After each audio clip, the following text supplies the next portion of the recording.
Hello, I'm Josephine, along with Afeefa, Abel, and Ray, representing Team Infinity.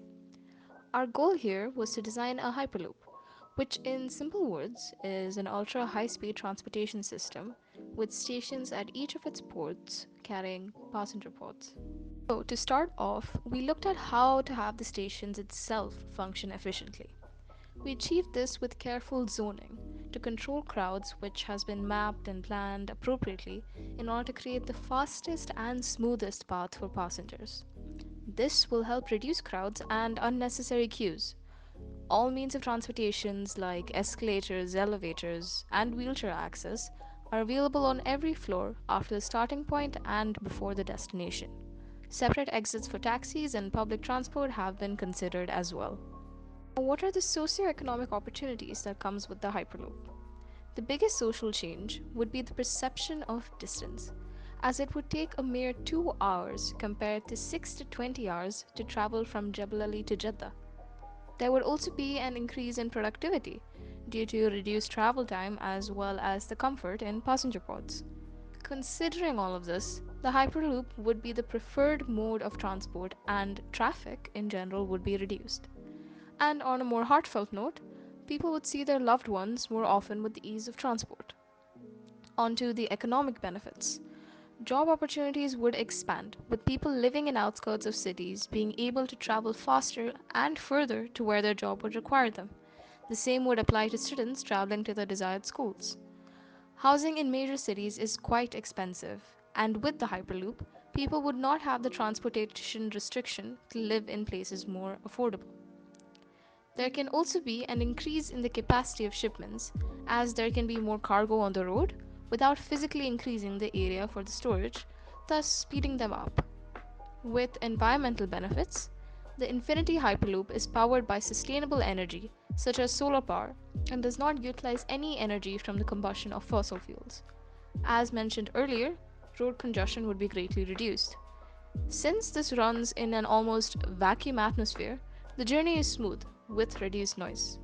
The most significant benefit is that with the preference of Hyperloop, car usages would reduce, hence reducing carbon emissions, which is one of the biggest environmental problems at the moment. Now that we've looked at the positives, let's look at the constraints with Abel. Site must be leveled before excavation, as the entire route from port of Jebel Ali to Jeddah consists of mountainous regions, as well as regions where it is pretty much deep or deserted, rocky areas that must be looked after with precaution. Ground regulations, safety, health, and structure permissibility should be strictly followed due to the risks involved with this project. Clearing up the main hotspot for construction brings up several problems for the government as it causes a sudden decrease in specific activities held responsible by the government. The use of hazardous materials in the sites will be a source of concern for individuals and the government, whose primary goal is to limit pollution. Another issue is wastewater management, which causes conflicts amongst government facilities due to procedures that could have been done. Carbon footprint emissions should be calculated precisely because it is the contractor's responsibility to do so. Meeting building, fire, safety, structural design, and sustainability regulations should be a top priority, and they should make every effort to avoid minor errors. Each contracting party must be authorized to finish the exercises within the period allotted, and extra time must be given up to a sum amount if necessary. It is critical that contracts and appointment documents clearly state who is responsible for meeting legal responsibilities and who bears the risk of failing to meet those responsibilities. Opposition to a project based on false accusations may be an issue since the social stability of a community may be jeopardized, which must be addressed by the government first. Insufficient funding causing the project to be delayed is a major issue that most contractors confront, and it must be solved using government resources. This may interfere with the project's timeliness.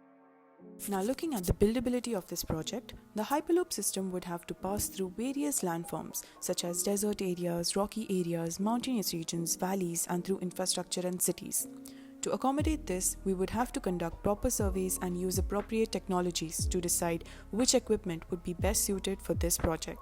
We looked at some traditional technological solutions and compared them with some of the latest ones. Traditionally, surveys were carried out using theodolites, stumpy levels, measuring wheel, and tape measure. Taking manual readings may result in human errors and are more time consuming. Tunneling through mountains was executed by mountain blasting and using dynamites. This technique is not controlled and therefore more hazardous to people and surrounding areas. For underground tunneling, deep excavations are required. This is quite labor intensive and time consuming, thus not cost effective. Now looking at the newer technologies, the latest technology for surveying uses equipment such as total stations, laser scanners, GPS equipment and drones. The cost of these equipment may be comparatively high, however they produce precise readings at high speed and thus reduce project time. The newer technologies for tunneling use machines such as TBMs and are automated and highly accurate, less disruptive to the surroundings and time saving. The techniques best suited for construction of the tracks is above ground in desert, barren land and cities where possible. This design is preferred as it allows easier access for maintenance and security. In areas with barren land and desert, the Hyperloop would run at an elevated height of about 5 meters to avoid any obstructions, easy movement of wildlife and prevent harsh weather conditions. In mountainous regions, tunnels would be cut through mountains using tunnel boring machines at the required elevations, as this would be the most practical and cost-effective solution. Underground tracks are less preferred due to the cost of boring and potential existing utility conflicts. However, in dense urban areas with no suitable corridor, underground tracks would provide an alternative option. So for the design process of the building, we took inspiration of the infinity symbol, which perfectly encapsulates the concept of connectivity and the future of transportation.